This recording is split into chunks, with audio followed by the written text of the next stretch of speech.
Puji nama Tuhan. Shalom Bapak Ibu Saudara. Shalom. Saya undang semua untuk bangkit berdiri. Haleluya. Saya yakin dan percaya Bapak Ibu Saudara datang ke tempat ini dengan hati yang penuh ucapan syukur. Amin. Yang bersuka cita boleh lambaikan tangannya. Haleluya. Boleh tengok kanan kiri depan belakang Bapak Ibu Saudara. Temannya. Kita mau menaikkan pujian penyembahan.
Satu-satunya sumber kekuatan kita, Allah kita sendiri. Amin. Mari lebih lagi memuji Dia. Allah sumber kuatku. Haleluya. Allah sumber kuatku. Allah sumber kuatku. Allah sumber kuatku dan tegakku selama. Allah sumber.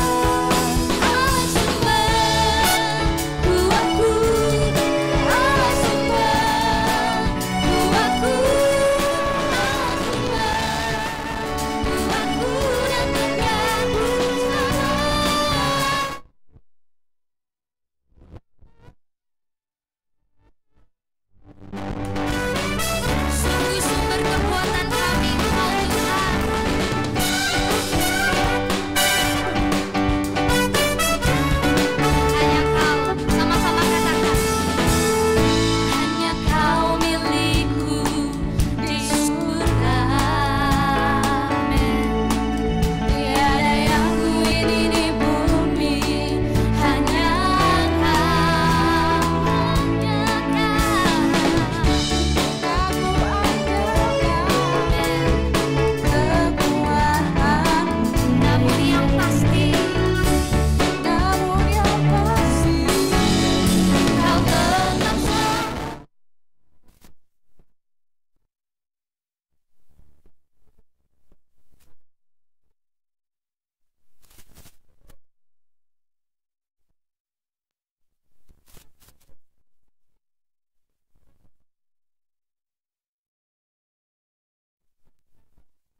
Sungguh luar biasa.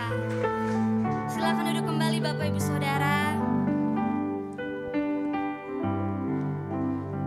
Mari kita teduhkan hati kita untuk bersama-sama menyambut firman Tuhan. Bapa, biarlah firman-Mu dapat kami terima pada pagi hari ini dengan hati yang rindu Tuhan. Bapa, ajar kami untuk selalu mempunyai pengertian bahwa hidup kami milik-Mu Bapa. Kami tidak punya hak Tuhan kalau Engkau tidak beracara dalam hidup kami. Kami mau terus dibentuk oleh-Mu. Kami mau mendengar suara-Mu Tuhan dalam batin kami. Kami serahkan hidup kami Tuhan pada kesempatan siang hari ini Tuhan.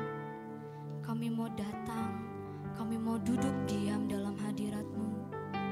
Kami mau Engkau bentuk Tuhan. Terima kasih ya Bapa.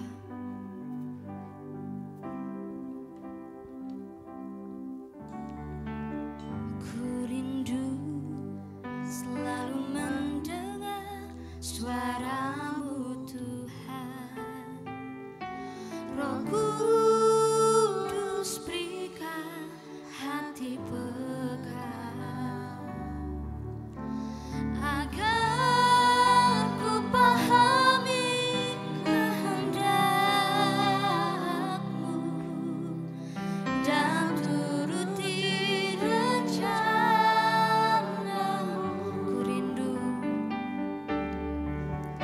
Ku rindu selalu mendengar suara-Mu Tuhan. Roh Kudus berikan hati peka-Mu agar ku pahami kehendak-Mu dan turuti rencana-Mu.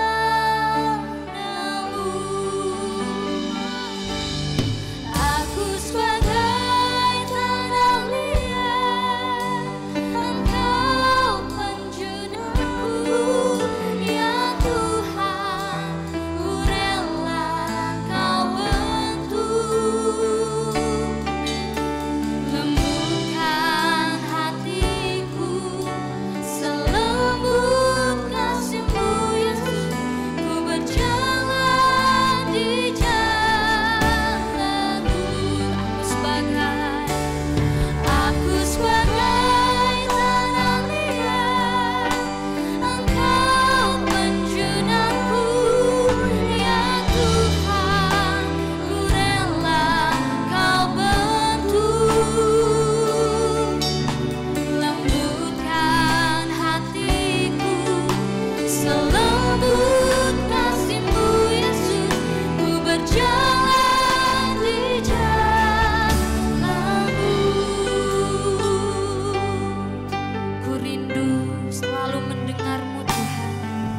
Ku rindu selalu mendengar suara-Mu Tuhan. Roh Kudus berikan hati peka agar ku pahami kehendak-Mu dan turuti rencana-Mu. Sebagai tanah liat, aku sebagai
berhak atas hidup kami.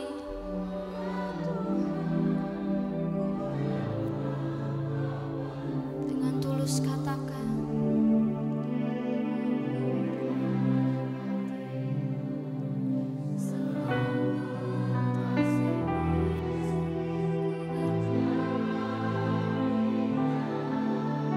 jemaat Tuhan dengan lembut katakan, aku sebagai Tuhan, aku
hanya layak kami persembahkan bagimu Yesus Tuhan, yang telah memberikan hidup yang kekal bagi setiap kami. Terima kasih Tuhan, ini saatnya kami mau mendengarkan firman-Mu. Ajar kami, biarlah kiranya kebenaran firman-Mu yang penuh dengan kuasa merestorasi hidup kami, pikiran kami, karakter kami. Hanya di dalam nama Yesus kami siap mendengarkan firman-Mu. Sama-sama kita katakan amin. Haleluya.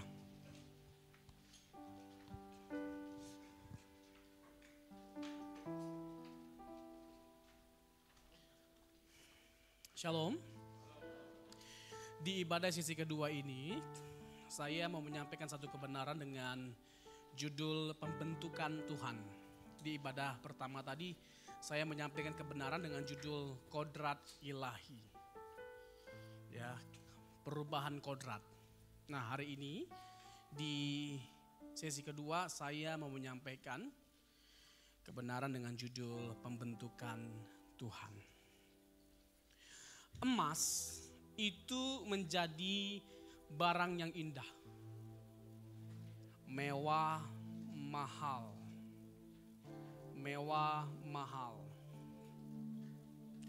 Karena dia melewati proses yang tidak mudah.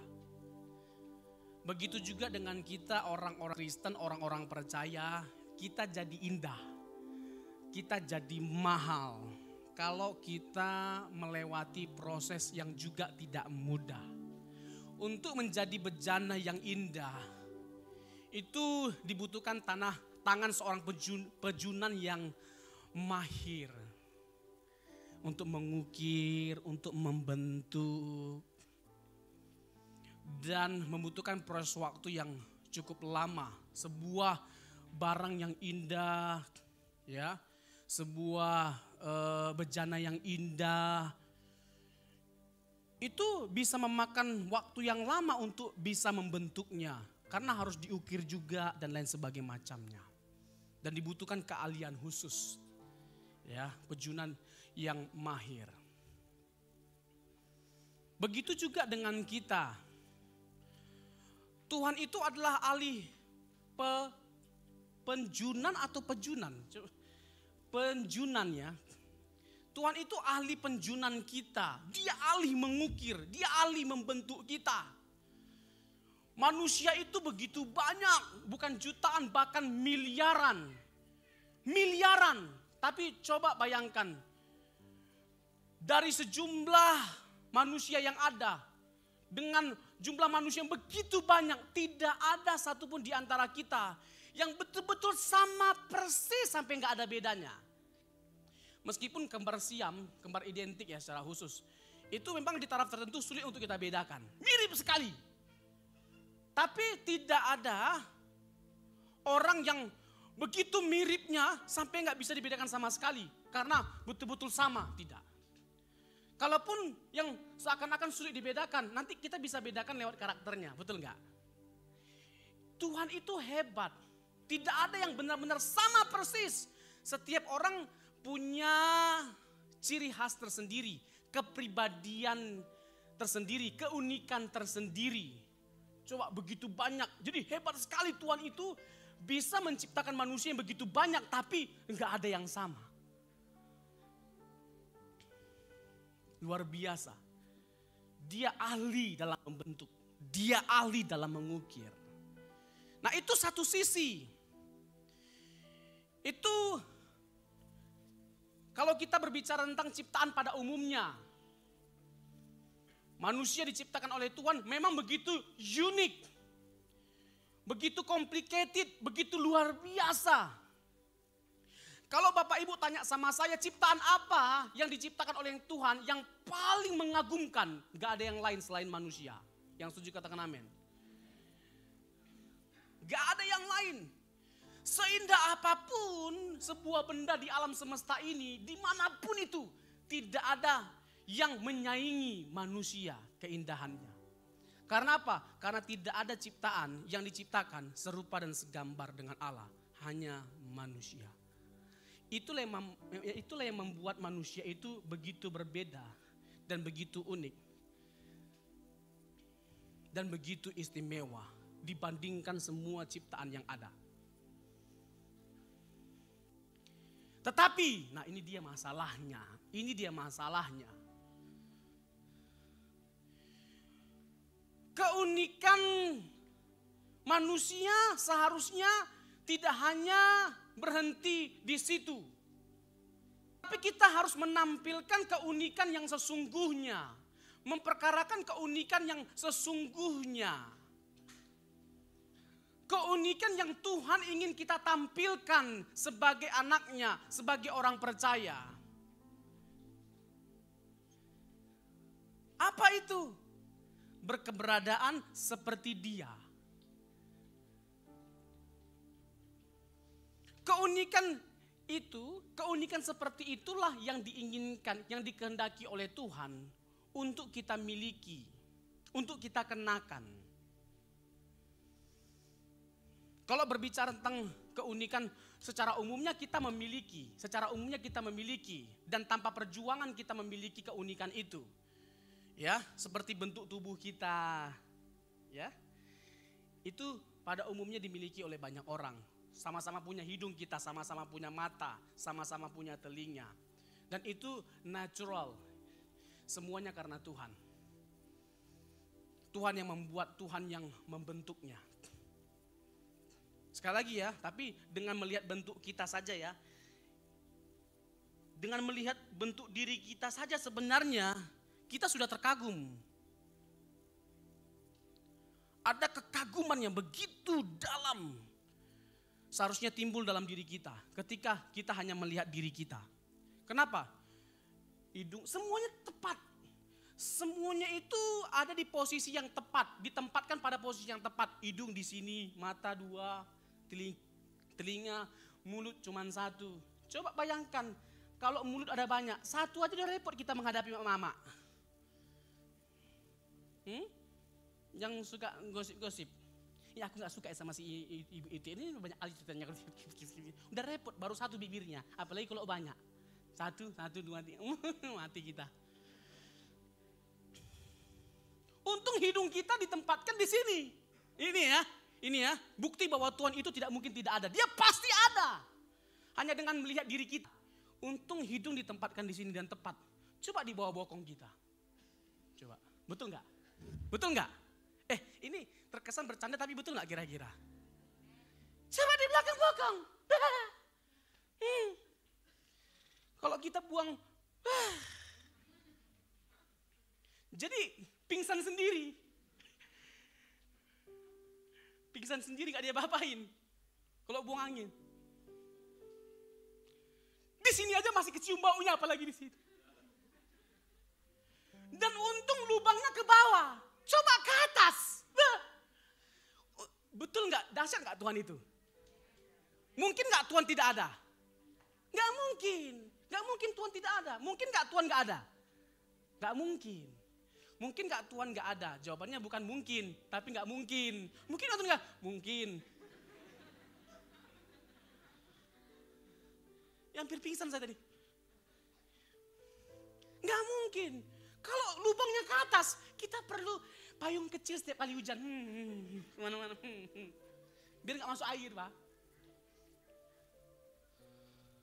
Untung mata cuma dua. Coba banyak semuanya mata isi wajah kita. Mata semuanya kayak Dragon Ball. Yang ada di sini matanya, betul nggak? Hebat Tuhan itu. Dia membuat kita terkagum. Dia membuat kita terkagum. Dalam tanda petik kita bukan mencoba untuk membalas kebaikan Dia. Kapanpun kita gak akan pernah bisa membalas kebaikan Tuhan. Tapi kalau kita benar-benar berkata dan serius berkata, aku mengasihi Tuhan. Buktikan dengan membuat Dia terkagum dengan kita. Sudah terlalu sering, terlalu banyak cara yang Dia sudah lakukan. Kejadian-kejadian yang sudah Dia lakukan untuk membuat kita amazed dengan Dia. Terkagum dengan Dia. Pertanyaannya, apa yang kita sudah lakukan yang membuat Tuhan terkagum? Pak Pendeta, aku bisa membuat si Si Fatimah hamil tanpa menikah, itu bukan Tuhan terkagum. Itu bukan buat Tuhan terkagum, malu. Bukan emosi, frustasi. Buat Tuhan terkagum dengan hidup kita, amin. Dengan karakter kita, dengan lifestyle kita. Iya. Semua yang ada pada kita itu berasal daripada Tuhan. Semua talenta, potensi yang ada pada kita itu berasal daripada Tuhan. Tapi bagaimana kita mengelola bagian kita yang harus kita lakukan sebagai anak Tuhan, bagaimana kita mengelola, mengembangkan, memaksimalkan semua potensi yang Tuhan berikan bagi setiap kita. Bagi hormat kemuliaan namanya. Itu masalah yang harus kita perkarakan. Amin. Nah, masalahnya dibentuk Tuhan itu, harganya itu mahal sekali. Enggak semua orang bisa bertahan melewati proses pembentukan Tuhan. Enggak semua, ini masalahnya. Barang siapa ku kasihi, ia kutegur dan ku hajar. Barang siapa ku kasihi, ia kutegur dan ku hajar. Ada kalanya kita dihajar oleh Tuhan karena kita salah. Ada kalanya Tuhan menghajar kita sekalipun kita enggak salah. Dan dua-duanya enggak salah. Kalau kita salah, kita dihajarkan Tuhan, biarkan Tuhan menghajar kita. Dan itu bukti bahwa Tuhan mengasihi kita. Kalau kita terus buat salah, dan Tuhan tidak menghajar kita, pertanyakan, jangan-jangan dia sudah tidak mengasihi kita. Bisa nangkap? Bisa mengerti? Setuju gak kira-kira? Setuju? Setuju gak Tuhan menghajar kita kalau kita salah? Iya. Dan jangan biarkan kalau kita salah gak dihajar oleh Tuhan. Izinkan dia menghajar kita. Supaya kita gak semakin melenceng. Iya kan? Jalurnya ke depan. Lalu kita mencoba untuk membelok. Tuhan hajar. Pak! Supaya lurus. Kita salahkan Tuhan. Kita berkata Tuhan jahat, Tuhan gak baik. Justru dia baik dengan menghajar kita. Karena apa? Karena kita sudah menyimpang dari jalan dia. Makanya diluruskan dengan penderitaan. Diluruskan dengan sakit penyakit. Diluruskan dengan kebangkrutan. Itu jalan Tuhan untuk mengembalikan kita. Justru itu berkat. Amin. Penderitaan itu menjadi berkat ketika penderitaan itu membawa kita kepada pertobatan. Ini aminnya cius gak ini? Penderitaan itu menjadi berkat kalau penderitaan itu membawa kita kepada pertobatan. Yang setuju katakan amin. Mantap, begini mantap ini. Ini kayaknya udah pada makan semua ini ya. Padahal saya baru mau traktir tadi. Di rumah masing-masing. Jadi gak gampang pembentukan Tuhan itu. Mahal. Harga yang kita bayar itu mahal. Untuk menjadi bejana yang indah, menjadi emas yang murni. Itu tidak murahan, tidak mudah pembentukannya. Begitu complicated, kompleks, sukar, susah. Tapi ingat, tidak ada barang mahal, harga murah. Betul tidak? Udah kayak ustadz saya, betul tidak?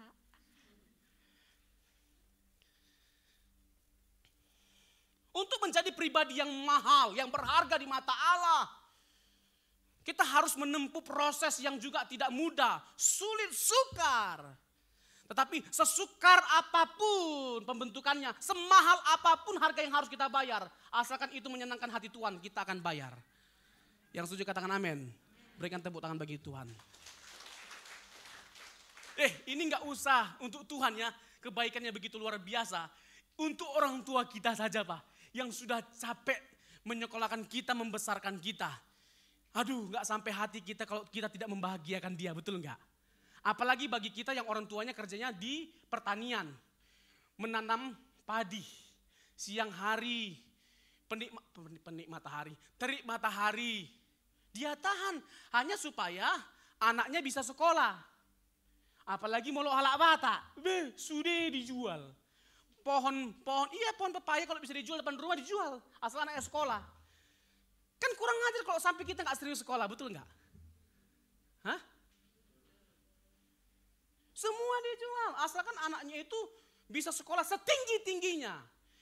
Kan itu prinsip orang Batak kan, hagabeon, hasangapon, hamoraon. Hagabeon, hasangapon, hamoraon.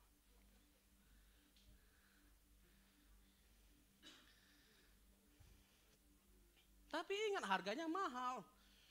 Orang tua sudah membayarnya dengan harga yang mahal untuk bisa menyekolahkan kita sampai sukses, sampai selesai, setinggi-tingginya. Padahal miskin semiskin-miskinnya, tapi apapun dibayar harganya, betul nggak supaya anak sekolah? Padahal yang pertama kali yang diinginkan oleh orang tua bukan anaknya setinggi-tingginya, tapi anak-anaknya itu benar-benar takut akan Tuhan. Cinta Tuhan sedalam-dalamnya. Itu yang pertama kali yang harus diwariskan sama orang tua kepada anaknya. Amin. Supaya nanti misalnya orang tuanya kaya nih, disekolahkan kemanapun gak rusak dia. Amin.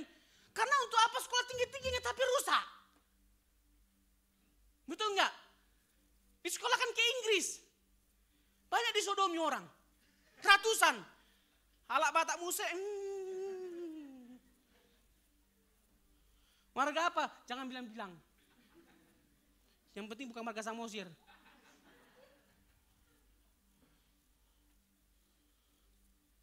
Iya. Udah sesama jenis. Double. Aduh, dosanya double. Satu dosanya memperkosa orang. Kedua sesama jenis. Aduh Tuhan, aduh gak terima aku. Aduh.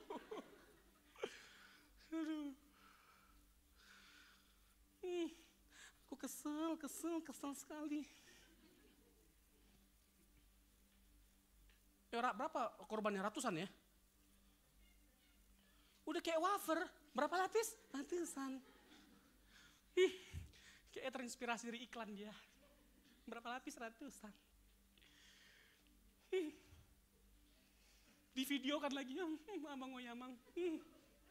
Mati kita. Itu sih bukan menyedihkan, menyeramkan. Dan ingat ya, nggak otomatis terlihat baik, pasti baik, belum tentu.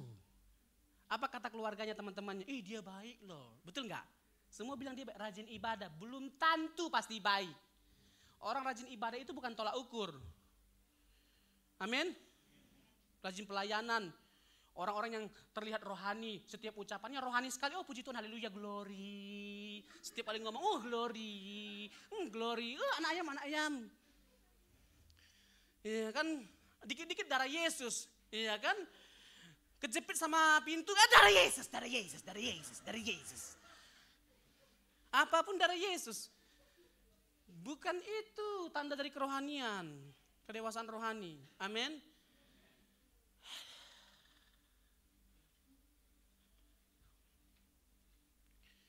Masih mau lanjut gak ini? Hah? Makin lama makin menyeramkan kita ini.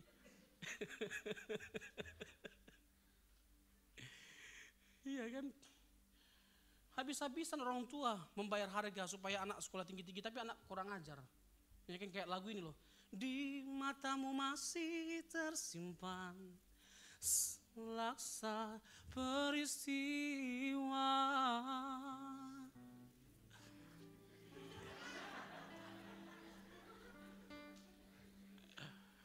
Hentaman dan hempasan terpahat di keningmu.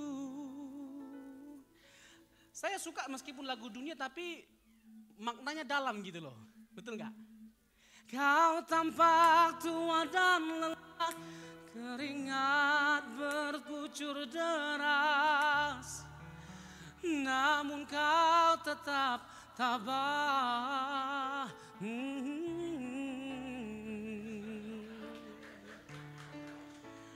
Cukup.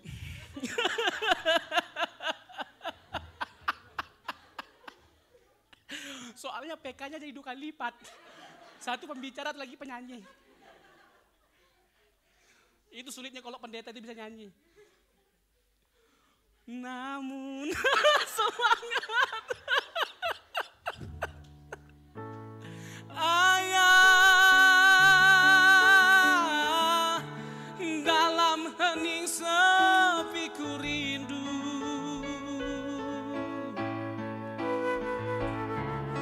Untuk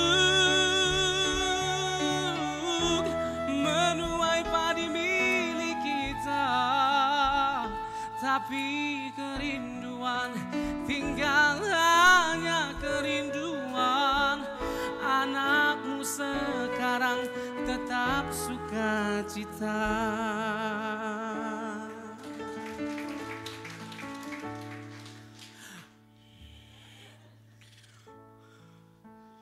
Jarang-jarang ada lagu ayah, biasanya lagu ibu semua.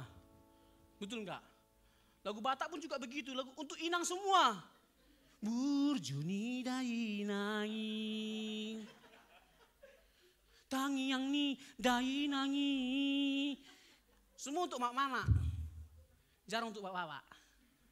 Nah kali ini spesial untuk bapak-bapak.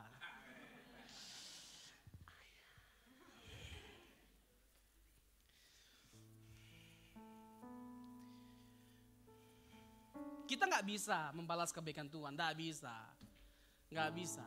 Dan kalaupun kita berjuang untuk mengikuti, memenuhi, menghidupi apa yang Dia kehendaki, itu bukan karena kita mau membalas kebaikannya, tapi memang itulah sewajarnya. Amin. Itu sudah panggilan kodrat kita, panggilan alam bagi kita. Untuk hidup seperti yang Dia kehendaki. Melakukan apa yang Dia inginkan, apapun yang Dia perintahkan kita ikuti. Itu sudah panggilannya. Bukan mau membalas kebaikan Tuhan. Enggak ada satupun yang kita lakukan bisa membalas kebaikannya. None. Jangankan kebaikan Tuhan, kebaikan orang tua aja kita nggak bisa balas. Betul nggak? Setuju nggak? Setuju nggak? Jadi jangan merasa membalas kebaikan orang tua hanya karena kita sudah kasih uang banyak sama orang tua. Nggak bisa. Itu aja udah gak terbayangkan sama kita betapa luar biasanya perjuangan seorang ibu. Iya, ada dalam kandungannya, capek kali tuh, 9 bulan, masih kayak gini. 9 bulan. Apapun yang kita lakukan tidak akan pernah bisa membalas kebaikannya, betul gak? Udah 9 bulan capek-capek, dia pas keluar, ngap. Itu kan kalau sekarang kan udah enak, udah sesar. Tapi kalau saya rencana natural.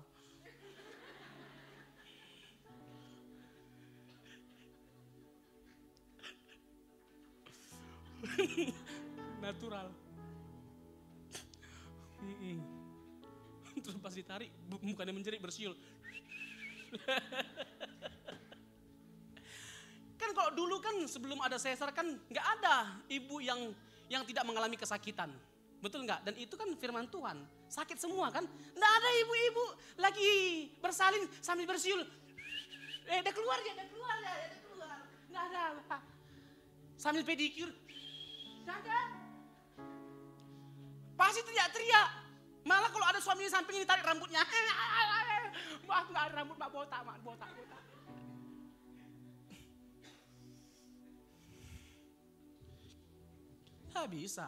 Nggak bisa. Apalagi Tuhan, kebaikan Tuhan nggak bisa kita balas. Mau lo dia berdiam, itu saja udah speechless kita dibuat. Nggak bisa kita berkata-kata. Mau lo dia berdiam dalam perut wanita selama 9 bulan.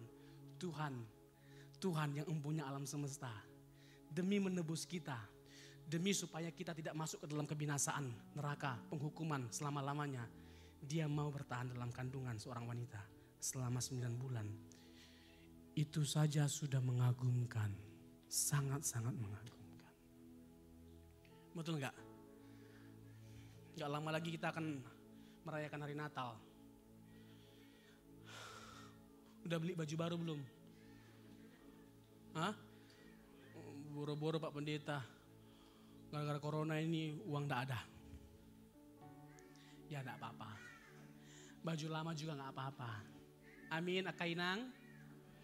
Konde yang lama juga enggak apa-apa. Kebaya yang lama juga enggak apa-apa. Ya kan, Dek?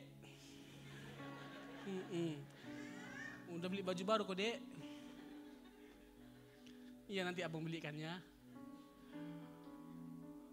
Kalau udah datang uang.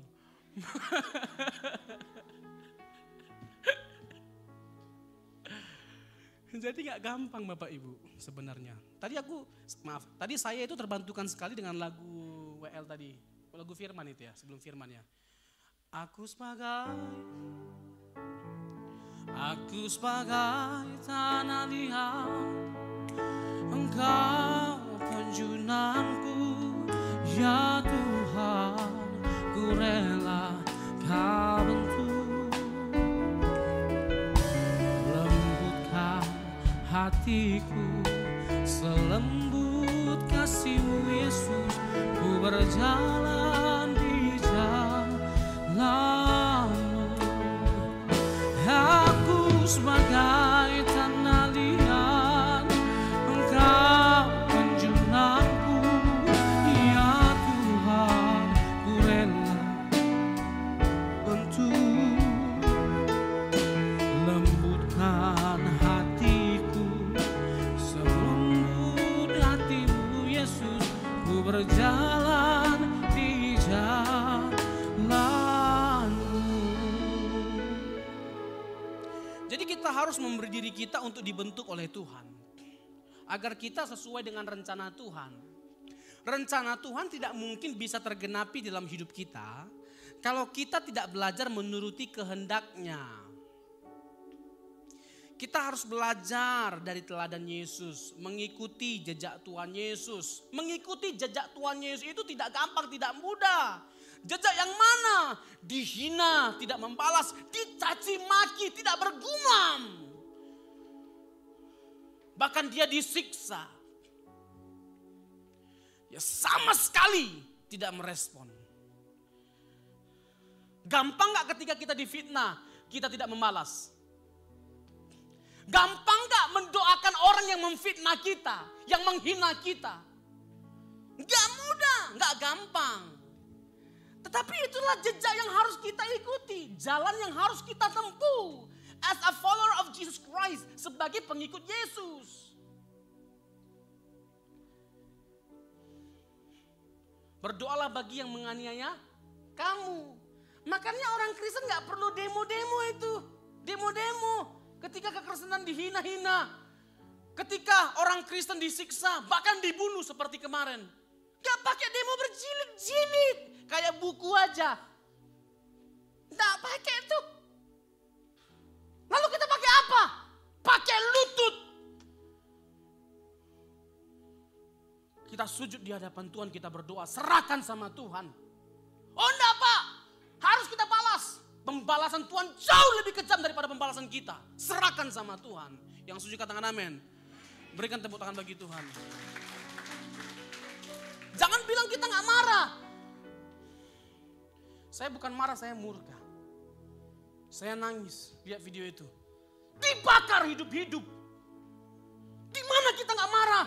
Coba kita dibuat seperti itu. Coba keluarga kita atau teman kita, sahabat kita yang dibuat begitu. Nangis kita. Nangis kita. Dan itu saudara kita. Diperlakukan begitu. Nangis gak kita? Marah gak kita? Marah, nangis. Meluap amarah kita. Tapi kita doing nothing. Gak bisa buat apa-apa. Bahkan seakan-akan Tuhan tidak membela. Tuhan kayak diam. Tapi Tuhan tidak pernah tinggal diam. Dia pasti memperhitungkan semuanya itu. Dan meluapkannya ketika di hari penghakiman nanti. Gak mungkin Tuhan berdiam diri. Gak mungkin. Gak mungkin. Makanya tidak mungkin neraka tidak ada. Tidak mungkin penghukuman tidak ada. Kalau sampai neraka tidak ada. Seperti ada yang mengajarkan demikian. Kalau sampai neraka tidak ada, ini ya jawaban saya. Kalau sampai neraka tidak ada, itu adalah bentuk ketidakadilan terbesar Allah.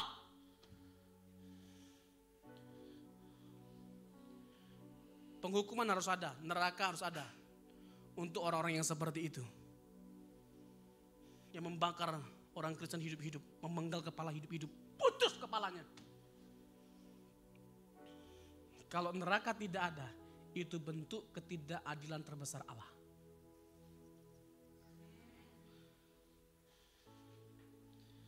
Dan ini penghiburannya.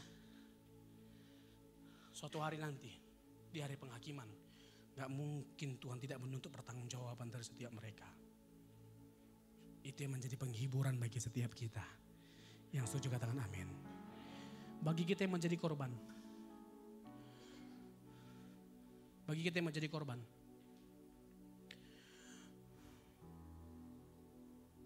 Tidak mungkin Tuhan tidak memperhitungkan jerih lelah kita, perjuangan kita dalam mengiring Dia.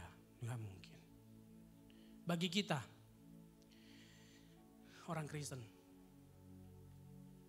dengan melihat peristiwa itu, kita menyadari bahwa memang mengikut Yesus itu menderita. Nggak mudah, nggak gampang. Amin. Alkitab yang mengatakan, menegaskan bahwa kamu akan menderita karena namaku. Kamu akan menderita karena namaku. Jadi kalau tidak mau menderita, jangan ikut Yesus. Kalau hanya mau kaya, mau punya uang banyak ikut Yesus, salah alamat, ayu ting ting. Cari alamat lain.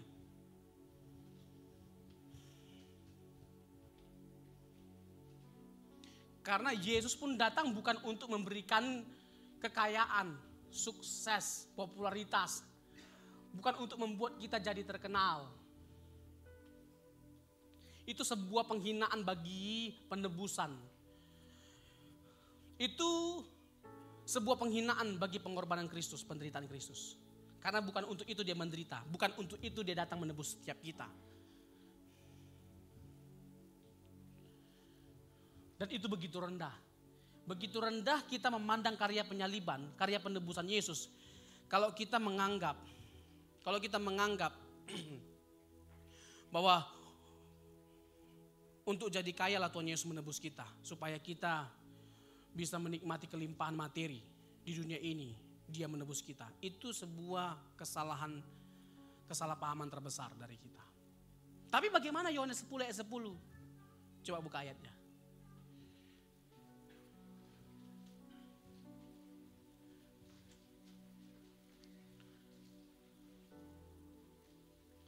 Orang-orang yang materialistis tidak mungkin bisa dibentuk oleh Tuhan, percaya. Orang-orang yang materialistis tidak mungkin bisa mengikut Yesus dengan benar, percaya saya. Tuannya uang jadinya. Makanya Tuhan pun tidak pernah menyandingkan dirinya dengan setan, dengan uang. Karena setan itu gak sebanding, bukan tandingan Tuhan. Tuhan berkata, kamu mau pilih aku atau Mammon? Dan Alkitab berkata uang adalah akar dari segala kejahatan. Uang adalah akar dari segala kejahatan. Jadi Mammon, uang, yang menjadi penghalang terbesar buat kita, untuk kita bisa mengasihi Tuhan, mengikuti Tuhan dengan benar. Yohanes 10 ayat 10. Pencuri datang hanya untuk mencuri dan membunuh dan membinasakan. Aku datang supaya mereka mempunyai hidup dan mempunyainya dalam segala kelimpahan. Tuh Pak Pendeta, jelas gak ayatnya? Kelimpahan Pak Pendeta. Ayat ini jangan dikaitkan dengan materi, dengan jasmani, popularitas, kesuksesan, hal-hal yang bersifat lahiriah atau jasmani. Gak tepat. Jadi kalau orang-orang tidak memahami ayat atau tidak memahami cara menafsir Alkitab dengan baik dan benar, cenderung dia salah memberikan penafsiran terhadap ayat ini. Boleh ditampilkan aja ayatnya tetap. Cenderung dia salah. Karena hidup yang berkelimpahan itu dalam bahasa Yunaninya itu zoe. Hidup itu zoe. The quality of life. Hidup kekal. Hidup bukan hanya hidup kekal, tapi hidup kekal yang berkualitas. Hidup kekal yang berkualitas. Itu dalam bahasa Yunaninya. Nah, dibahasakan oleh LAI itu hidup berkelimpahan. Hidup yang berkelimpahan itu hidup yang seperti apa? Hidup kekal yang berkualitas.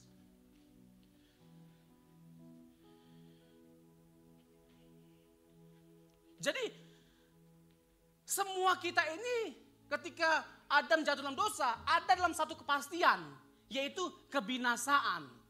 Kebinasaan kekal. Dan tidak ada satu pun di antara kita yang bisa luput dari hal itu. Nah, satu-satunya jalan yang meluputkan kita dari kepastian kebinasaan hanya satu, kedatangan Yesus Kristus. Dan dia berkata dalam Lukas, aku datang untuk mencari dan menyelamatkan yang hilang. Menyelamatkan kita, mencari kita. Itu tujuan kedatangan Tuhan Yesus. Bukan untuk membuat kita kaya. Sebab ada orang Kristen yang selama hidupnya sampai dia mati tetap miskin. Tetap miskin, makan pun susah. Jangankan di luar sana. Di antara kita pun mungkin ada yang begitu. Yang makan aja bisa makan aja udah mujizat.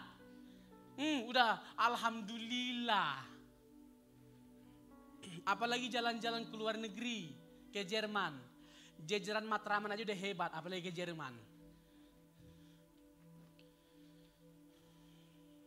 Jadi kelimpahan ini salah betul, salah benar kalau dikaitkan dengan kelimpahan berkat jasmani, lahiriah, punya banyak uang. Enggak sedikit orang juga menggunakan ayat ini sebagai jimat, diperkatakan tiap hari. Perkatakan tiap hari. Iya, Yesus datang untuk memberi kita kelimpahan, perkatakan tiap hari. Kita tuh paling senang menghafal ayat-ayat yang menguntungkan kita. Yang setuju katakan amin. Tiba-tiba jadi Judas semua ini. Coba Matius 6 ayat 33, jangan ditampilkan. Ayatnya apa bunyinya? Maka, nah hafal coba kan? Hafal kan? Coba hafal kan? Coba 1 Yohanes 2 ayat 6.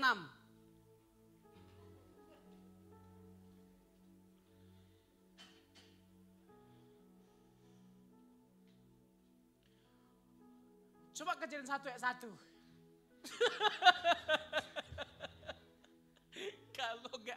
Kalau ada yang gak hafal, berhenti jadi Kristen.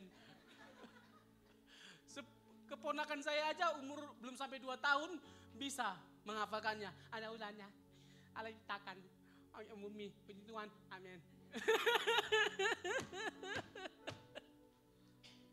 Saya senang sekali lihat videonya. Dia soalnya Natal ini mau liturgi, baru 2 tahun, mau maju ke depan liturgi. Ada ulangnya, Allah ciptakan, Allah umumi, amin. Iya kan? Nah, kalau ayat-ayat yang menguntungkan kita, ya kan, ayat-ayat berkat, ya kan, kita hafal, ya kan, sampai titik komanya kita hafal. Tapi kalau ada ayat-ayat yang terkesan garang, keras, tegas, langsung diperuntukkan untuk temannya. Tuh, lihat itu. Itu ayat untuk kamu. Malah di-forward ke temannya, ini ayat untuk kamu. Coba Pak untuk kita, Pak bilang, ini ayat untuk aku, gitu Pak. Amin. Aminnya lemah. Jadi kalau kita mau ikut Yesus, supaya keadaan ekonomi kita menjadi lebih baik, kita salah alamat. Sama-sama katakan salah alamat. Salah Pak alamatnya. Sebab Yesus mati bukan supaya keadaan ekonomi kita menjadi lebih baik, tetapi supaya kita yang binasa bisa beroleh hidup yang kekal. Zoe itu bukan materi. Dalam bahasa Yunani, bukan kekayaan jasmani. Salah betul Pak. Kalau itu dipakai sebagai dasar untuk menyukakan hati kita bahwa Tuhan akan memberkati kita secara jasmani. Lalu ayat ini dipakai untuk mengisi ATM kita yang kosong. Kalau ATM kita tiba-tiba kosong, tiba-tiba terisi Pak, itu bukan karena berkat Tuhan. Itu orang salah kirim Pak. Kenapa Pak kita mengharapkan Tuhan memberkati kita dengan cara-cara yang tidak benar?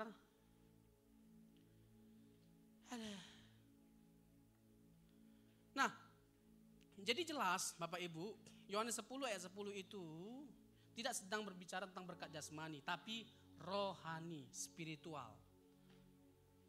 Ya, jadi sangatlah tidak tepat kalau dipahami dalam pengertian kaya, sukses, terkenal, atau dipahami dalam pengertian uang. Ya, bagi sebagian orang, hidup yang berkelimpahan sudah langsung mendaratkan maknanya maknanya dengan hal-hal yang bersifat duniawi.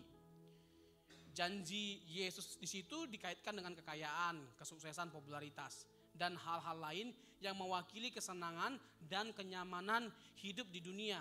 Padahal ikut Yesus itu harganya adalah kehilangan kenikmatan dunia. Harganya loh kenikmatan dunia. Coba lihat jemaat mula-mula itu. Mereka kali kehilangan kenikmatan dunia, kesenangan dunia. Hilang loh. Di zaman Nero itu sangat sadis, sangat bengis itu Nero. Orang-orang Kristen itu dibantai. Kayak yang kemarin itu dibakar hidup-hidup. Dibakar. Di zaman Nero orang Kristen dibakar hidup-hidup. Dikulitin. Dan itu kesenangan Nero. Ngeri gak? Orang Kristen itu kehilangan kesenangannya. Kehilangan kebahagiaan dunia. Ketika sudah mengikut Kristus. Nah kita ini mau menuntut hak kita sama Tuhan. Supaya kita memiliki kesenangan dunia. Ada. Salah alamat. Amin. Iya, itu Nero itu kejam sekali itu. Misinya itu kan, supaya nama Yesus dan para pengikut Yesus lenyap. Tapi yang ada sekarang, nama Yesus dan pengikut Yesus semakin banyak, nama Yesus berkibar, nama Nero jadi nama anjing. Nero. Betul enggak? Makanya Paulus berkata, hanya kepada jemaat Roma loh ya. Hanya kepada jemaat Roma, you are more than the conqueror, you are more than the winner. Kamu lebih dari, enggak kepada jemaat yang lain seperti jemaat Korintus. Jemaat Korintus itu jemaat yang paling kaya, karunia-karunia rohani tapi paling miskin karakter. Paling miskin karakter. Iya, menyombongkan diri, membanggakan diri, baru bisa berbahasa roh, udah menganggap diri paling hebat, aku bisa bahasa roh. Laba. Saya bukan anti bahasa roh, saya bahasa roh. Tapi nggak ada kebanggaannya hanya karena kita berbahasa roh. Dan bahasa roh itu bukan ukuran kedewasaan rohani. Amin. Buah roh. Berbahasa roh tapi nggak menghasilkan buah roh. Nothing. Amin. Iya. Bahkan itu nggak mempengaruhi keselamatan. Jangan merasa diri Anda tidak selamat hanya karena nggak bisa berbahasa roh. Nggak bisa berbahasa roh nggak jadi masalah. Tapi jangan juga mempermasalahkan orang yang bisa berbahasa roh. Iya. Kadang-kadang kalau saya ke gereja ya itu bahasa rohnya sama semua. Dari depan sampai belakang. Laba-laba di depan, laba-laba di belakang. Sampai semua dipenuhi dengan laba-laba, Spider-Man. Iya, ku raba-raba saku ku rata-rata. Habis duitnya. Iya, jemaat yang paling kaya dengan karunia-karunia rohani itu jemaat Korintus. Makanya bahasa Paulus di 1 Korintus pertama itu keras. Dia mengingatkan jemaat Korintus. Di 2 Korintus mulai lembut karena mulai ada perubahan. Di 1 Korintus 13 Paulus berbicara tentang kasih. Kenapa? Karena mereka kurang kasih. Yang mana sebenarnya kunci dari kedewasaan rohani adalah ketika kita hidup dalam kasih. Dan itu juga yang merupakan inti dari hukum Taurat. Kasihlah Tuhan Allahmu dengan segenap hatimu, jiwamu, kekuatanmu dan akal budimu. Dan kasihlah sesama manusia seperti dirimu sendiri. Esensinya adalah kasih. Gak mungkin kita menyombongkan diri kalau kita hidup di dalam kasih. Yang setuju katakan amin. Jadi kejam sekali. Hanya kepada jemaat Roma Paulus berkata you are more than the winner. Bukan kepada jemaat Bekasi, Pak. Roma. Iya. Makanya jangan mudahnya berkata, katakan kiri kanannya, kamu lebih dari pemenang. Katakan kiri kanan, belakang belum, belakang.